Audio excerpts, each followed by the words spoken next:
observar. Boa noite a todos. Brincadeiras à parte, eu agradeço muito a oportunidade de estar aqui hoje com vocês. É muito importante esse momento que a gente tem de oração, né, de meditação, da gente entrar em contato com Jesus, né?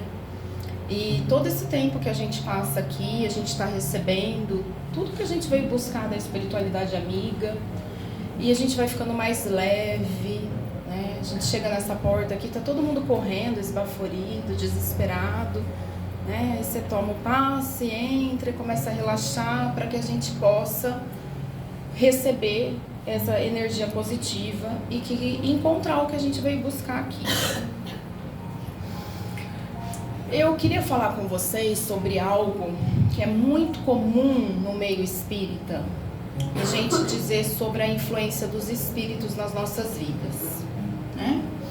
A gente mal começa a frequentar uma casa espírita e a gente aprende termos como obsessor, né?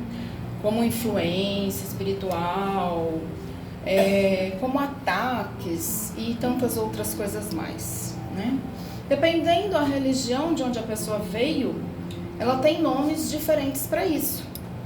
Então é muito comum, por exemplo, né, pessoas falarem assim que existe o mal, que existe um diabo, que existe seres das trevas e tantas outras coisas mais.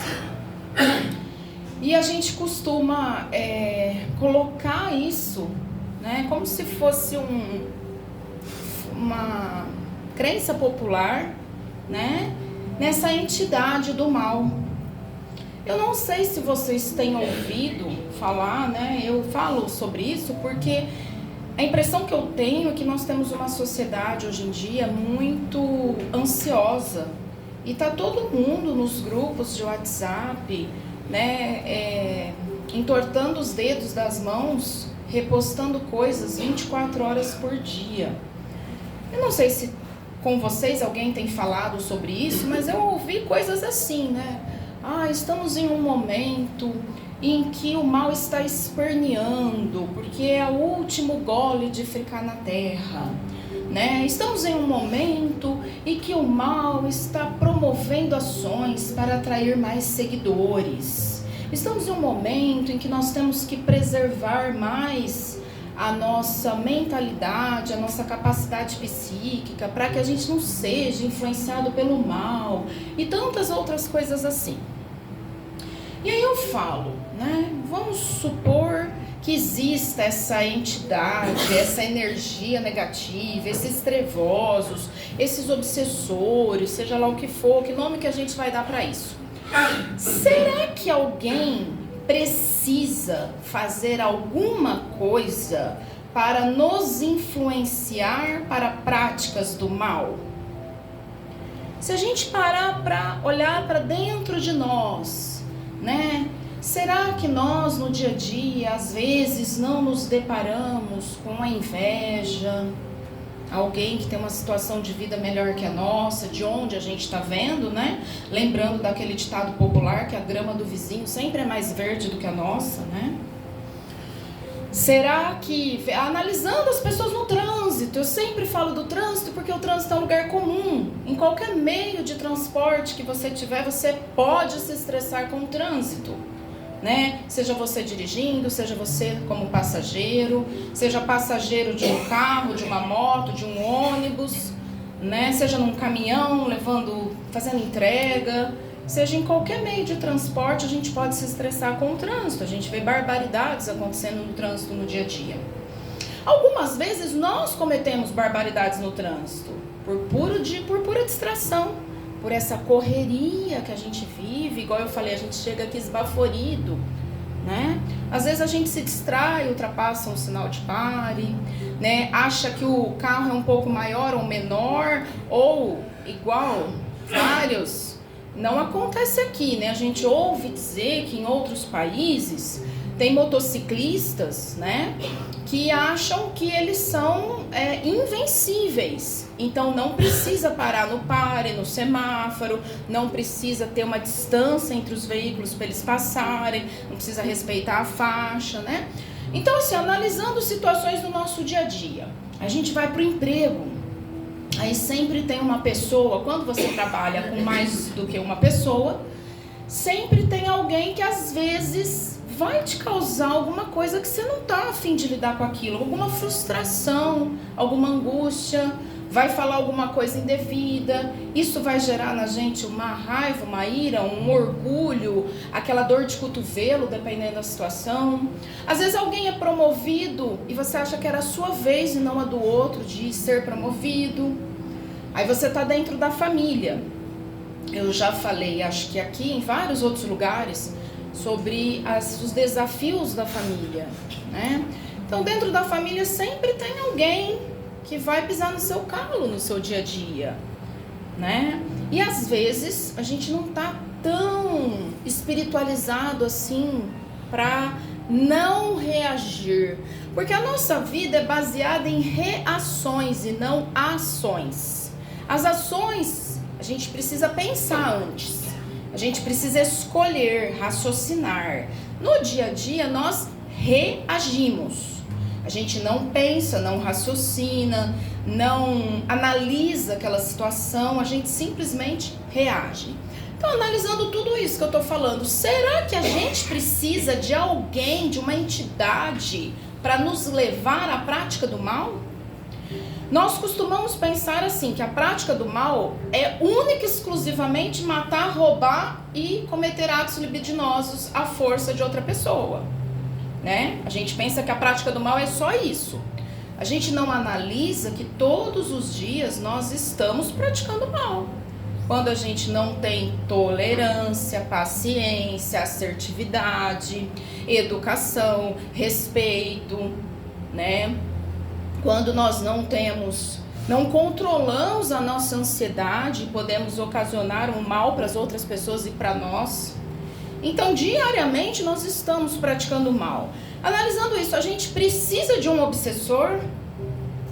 Será que a gente precisa de uma entidade trevosa que vai movimentar o céu e a terra, e vai nos induzir, e vai nos enganar, e vai elaborar um plano mirabolante para fazer a gente cair? Ou nós fazemos isso por nós mesmos? Nós caímos por nós mesmos. Né?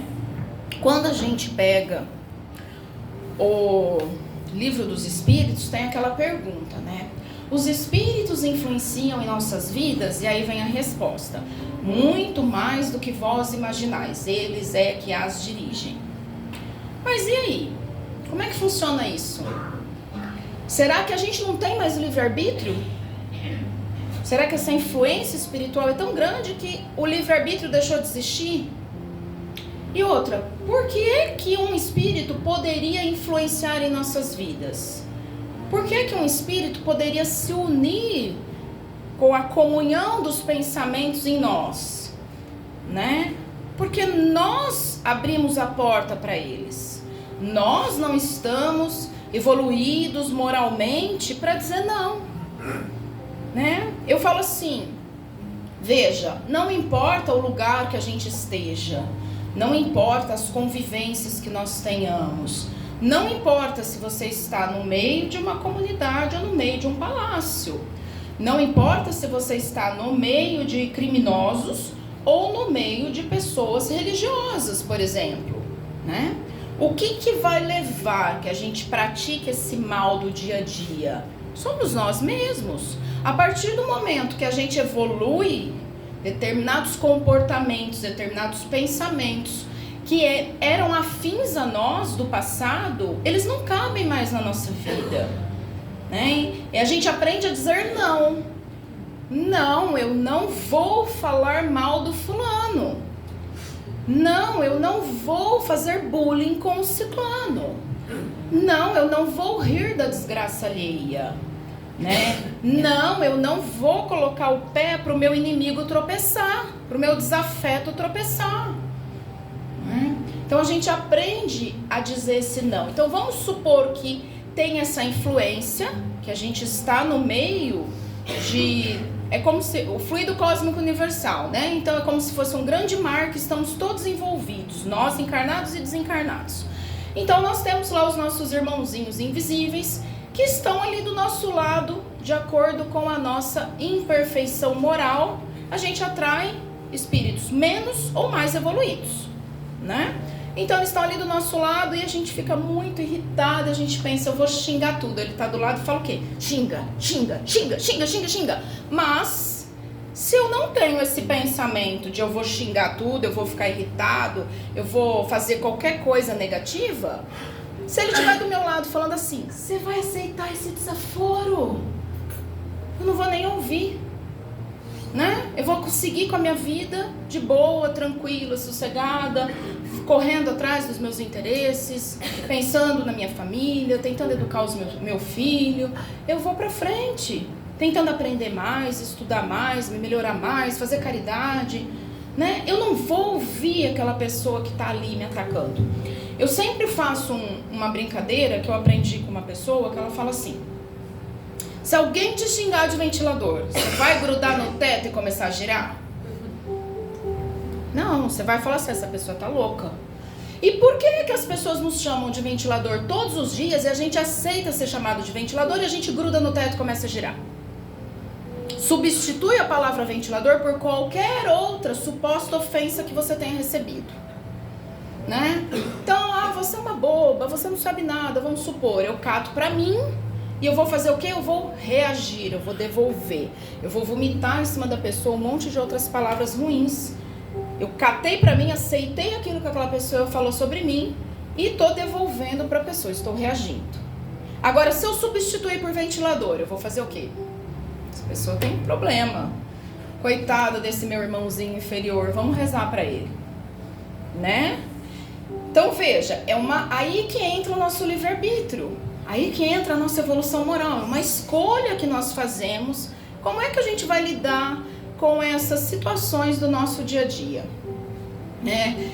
Em que momento que nós vamos colocar o não na nossa vida? Eu acho que a nossa maturidade, a nossa sabedoria, o nosso desenvolvimento moral, ele vem da nossa capacidade de dizer não, né? Então assim, eu posso estar em qualquer lugar. Se eu já evoluí a ponto de achar que não é legal sair pelado na rua, eu não vou sair pelado na rua. Não importa se todo mundo ao meu redor estiver pelado na rua. É uma comparação boba, mas que a gente fala o quê? Hoje em dia as pessoas andam sem roupa. Hoje em dia nós temos essa cultura ou essa falta de cultura de achar que todo mundo tem que andar pelado. Se o outro tá lá nesse ponto, nessa situação, por que eu vou trazer isso para mim? Por que eu vou catar e vou virar ventilador, ou vou sair, vou fazer a mesma coisa que o outro tá fazendo? E a gente pega exemplos, assim, drásticos, vamos dizer, para que ninguém sinta que eu vim aqui apontar o dedo para ninguém, né? Porque assim, eu sempre brinco, outra coisa que eu falo, gente, os meus ouvidos são os mais próximos da minha boca. Eu falo primeiro pra mim, depois se servir pra alguém, vocês pegam, senão vocês estão fazendo caridade pra palestrante, né? Então veja, a gente pega esses exemplos esdrúxulos, por quê? Porque daí todo mundo vai falar assim, bom, ela não tá falando pra mim, é uma situação que a gente vê no dia a dia, né? Já que nada que é falado num centro espírita é pra ninguém que tá aqui assistindo. Vocês sabem disso, é sempre pro marido, pro filho, pra sogra, pra tia, pro vizinho, pro chefe. Pra nós nunca é, viu, gente? É sempre pra gente levar adiante. Eu não sei se acontece com vocês, mas eu tenho certeza que o que eu tô falando aqui serve pro amigo de alguém de vocês, né? Vamos lá. Então veja, os espíritos influenciam em nossas vidas? Sim. Macumba pega? Foi perguntado pro Chico Xavier. A gente tem uma brincadeira muito antiga que o pessoal fala, chuta que é macumba, né? Então veja, o que acontece? A macumba pega essa energia negativa que alguém quer jogar na gente, esse olho gordo, essa coisa ruim que alguém quer nos, esse mal que alguém nos deseja, vai influenciar nas nossas vidas? Perguntaram isso pro Chico. O Chico respondeu o quê? Depende. Como é que tá você? Como é que tá as suas orações? Como é que tá a sua evolução moral, né? Como é que tá o seu campo de proteção? Se a gente estiver vibrando na mesma sintonia, coisa vai pegar. Se a gente estiver nessa sintonia de cidadãos imperfeitos que somos, qualquer influência, não precisa ser o desencarnado, qualquer coisa que aconteça no nosso dia a dia vai ser suficiente para nos trazer dissabores e para nos causar coisas ruins, angústias, sofrimento, depressão, né? Veja, tem muitos espiritualistas que estudam o câncer e dizem que o câncer é uma antimatéria que nós mesmos criamos em nós. Porque pessoas nas mesmas condições que outras, umas desenvolvem o câncer e outras não. Né? Então tem muitos espiritualistas que dizem o quê? Nós criamos o câncer em nós. Por quais razões? Às vezes é uma vida desregrada. E aí tem o capítulo 17, que eu sempre falo muitíssimo do capítulo 17 do Evangelho, que é Sede Perfeitos. No item 11, ele fala cuidar do corpo e da alma. Né? Então veja, nós, tirando um momento único, esses 30 minutos, 45 minutos, 1 hora que a gente está na casa religiosa por semana, tirando esse momento, o restante das 24 horas de todos os dias da semana, nós estamos cuidando dos nossos corpos e das nossas almas? Ou nós somos o braço do suposto mal? E espírito adora culpar o obsessor, né, por tudo. Nós vivemos uma sociedade que culpa todo mundo por tudo. O espírita culpa o obsessor. Antigamente, né, 30 anos atrás, a gente tinha a culpa dos pais, né? Quem que nunca ouviu aquela música do Renato Russo, Legião Urbana? Você culpa seus pais por tudo, né? Então veja, 30 anos atrás a gente culpava os pais, né? O espírita culpa o obsessor. A sociedade moderna culpa os outros pelos seus problemas, né? Seja o capitalista, o chefe das terras, o dono das terras, o político, o criminoso, seja lá quem for, cada um inventa um para culpar. Em que momento, aí nós falamos sobre empoderamento na sociedade moderna, um termo bonito, né? Pois nós, em que momento que nós vamos nos empoderar com o livre-arbítrio das nossas vidas e com a nossa evolução moral? Em que momento que nós vamos desenvolver a autoridade moral para que nada que seja negativo nos alcance? Porque é fácil demais eu culpar todo mundo, né? Nossa, mas nós estamos numa crise econômica. É muito difícil você conseguir manter elevação espiritual na crise econômica. É muito difícil você manter elevação espiritual se você não sabe o que vai acontecer com o Bolsonaro e com o Trump, né? É muito difícil, seja de um lado ou de outro, né? Seja de um lado que apoia e do lado... As pessoas estão enlouquecidas com tudo que está acontecendo ao redor e não conseguem separar o restante das coisas das suas próprias vidas. E não conseguem tomar as rédeas das suas próprias vidas. Afinal de contas, é culpa do obsessor, é culpa do outro, né? 2 anos atrás era culpa do Bolsonaro, né? Hoje em dia tem um monte de gente pra gente culpar aí. Então é fácil demais eu achar bodes expiatórios para todos os problemas da minha vida. E aí eu falo, e como é que a gente fica com a influência dos espíritos na nossa vida? Até quando nós vamos deixar? Nós vamos ser reféns dos outros, né? Até quando nós vamos ser a vítima? Que é outro momento social, né? Todo mundo é vítima da sociedade, né? Então, até quando nós seremos as vítimas dos outros? Porque o obsessor, ele é o seu algoz neste momento, porque você está permitindo. Mas, normalmente, num tempo pretérito, você era o algoz dele, né? Porque, normalmente, é uma situação de falta de perdão. Alguém pisou na bola primeiro e o outro alguém não perdoou. E isso vai um círculo vicioso por milhares de anos, né? A gente brinca às vezes, meu obsessor encarnado. Porque às vezes a gente pensa no obsessor desencarnado. Só que muitas vezes, a maioria das vezes, é o próprio encarnado que obsedia o desencarnado, que não deixa o desencarnado ter paz. Né? Mesmo que numa situação inconsciente. E aí a gente põe a culpa no outro. Então veja, às vezes o outro já superou o problema que ele tinha com a gente. E a gente é que não deixa o outro em paz ir embora. Né? Tem aquela história do monge, todo mundo conhece, vocês devem conhecer, né? Que os dois monges estavam pelo caminho, encontraram uma mulher que se machucou. Um dos monges catou a mulher no colo, atravessou a ponte com a mulher. E o outro monge foi remoendo, porque eles não poderiam relar numa mulher. Então foi remoendo aquilo, milhares de quilômetros, milhares de dias, até que ele chegou no outro e falou: olha, você fez uma coisa muito errada, né? Você relou na mulher. A gente não pode relar na mulher.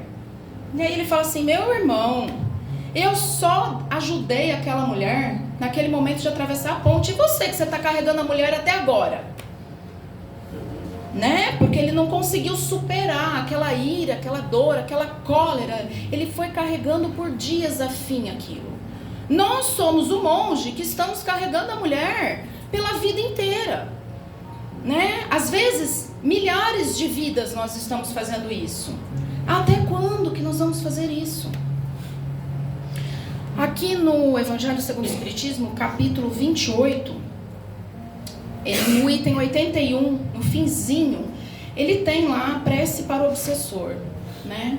E aí ele fala o seguinte, que normalmente é permitido que haja essa influência devido à inabilidade, incapacidade, imoralidade dos próprios habitantes do planeta. Serve como um aprendizado. Eu me recordo de um livro que eu li, eu não sei se foi Emoções que Curam, se eu não me engano.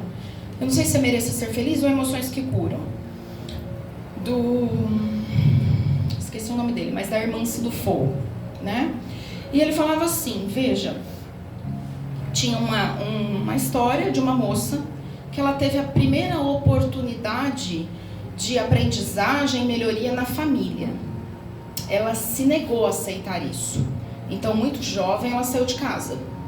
Aí ela teve a segunda oportunidade de aprendizagem no emprego. Mas ela também não se dava bem com ninguém. Ela não se sentia bem naquela situação. E aí ela veio a terceira oportunidade no casamento. E aí ela também não deu certo com o marido. Também não tentou fazer o casamento dar certo. Né? Veja, ela teve várias oportunidades na vida dela de se melhorar, de aprender, de praticar as virtudes, a afabilidade, a doçura, a resiliência, né, a paciência, o perdão. E ela se negou em todas as oportunidades que apareceram na vida dela. Quantos de nós não fazemos o mesmo nas nossas vidas? Quantas pessoas vocês já não ouviram falar assim: ai, na minha vida nada dá certo? Quantas pessoas a gente encontra hoje em dia que estão deprimidas, né? Com aquela autocomiseração, né? Aquela autopiedade, aquele vitimismo sem fim, né? Ah, eu fui traída. Filha, você é mais uma na fila do pão, segue, você cata teu chifre e vai embora, segue aonde, entendeu? É assim que funciona a vida. De vez em quando a gente trai, de vez em quando é traído, a gente tenta ser uma pessoa melhor, mas às vezes escorrega e vamos embora. Não pode ficar parado por causa disso, né? Então assim, olha, eu causei um acidente. Às vezes a gente causa um acidente, às vezes outras pessoas causam um acidente na gente, a gente tem que ir pra frente. Né? Não adianta a gente ficar sofrendo eternamente. Eu falo assim, sofrer vai resolver o problema? Tem um outro trecho do Evangelho que fala bem e mal sofrer. Passar pelos desafios da vida é obrigatório. Sofrer é opcional. A gente escolhe sofrer. A gente escolhe como é que nós vamos encarar os nossos desafios diariamente. Aí você fala assim, Messênia, mas tem coisa que não dá. Eu não sei lidar com isso. Então a gente precisa mudar a forma com a qual a gente encara os nossos desafios. E o primeiro passo para a gente fazer isso é trabalhar o autoconhecimento e abaixar o nosso orgulho. Porque o nosso sofrimento vem por conta do nosso orgulho. Porque nós pensamos assim, por que eu? Por porque isso foi acontecer comigo. Né? Isso acontece, é o exemplo da traição. Acontece com 50% da população. Mas eu sou um ser especial, eu sou um ser melhor do que os outros, então não pode acontecer comigo. Pode acontecer com todo mundo, menos comigo. Né? Hora que eu consigo abaixar do meu pedestal e entender que eu só sou mais uma pessoa encarnada na Terra, eu vou entender o que acontece com ela, acontece comigo, acontece com ele, acontece com o outro, acontece com o outro. É uma coisa que acontece. Não é que nós queremos que aconteça, mas nós estamos no meio de seres imperfeitos, porque nós ainda somos imperfeitos, nós temos alguma coisa que aprender com isso. Então nós temos que aprender a lidar com essa situação. Né? Nos perdoar e perdoar o outro, senão a gente não vai pra frente. E aí vai passar 100 vidas e nós vamos estar nesse: agora é minha vez de eu te obsediar, agora eu tô livre do corpo, eu te acho em qualquer lugar, agora você não vai dormir mais, né? Então agora não, agora eu sou a vítima. Só que eu não sei por que eles estão atrás de mim, eu não sei por que eles me perseguem, né? Se a gente pegar o capítulo 5, o capítulo 6 do Evangelho, nós temos causas atuais e causas pretéritas das aflições. Alguma razão tem por a gente estar passando por isso. O que a gente vai fazer com essa informação daqui para frente, cabe a nós decidir. Né? Então, eu vou finalizar. Eu marquei meu tempo aqui hoje, né? Cronometrado, para não deixar ninguém doido depois. A ideia é nós pensarmos, deixarmos de culpar os outros, sejam encarnados ou desencarnados, seja o Bolsonaro, seja os obsessores. A gente precisa deixar de culpar todo mundo pelos problemas que nós mesmos cavamos na nossa vida. E aproveitar esse empoderamento, essa palavra chique que todo mundo fala, né? E nos empoderarmos, porque nós temos o nosso livre-arbítrio, nós temos a capacidade de mudar as nossas vidas, nós temos a capacidade da cura, seja física, seja moral, seja espiritual, seja o que for. Então nós temos que pôr isso em prática. Né? Eu vou encerrar, eu espero que a espiritualidade amiga esteja com todos nós, que todos nós encontremos aquilo que a gente veio buscar aqui, que todos nós saiamos daqui fortalecidos na nossa transformação moral e para que nós possamos ter a libertação dessas nossas dores, desses nossos prantos e ranger de dentes. Que a paz do divino amigo Jesus esteja com todos nós e que assim seja.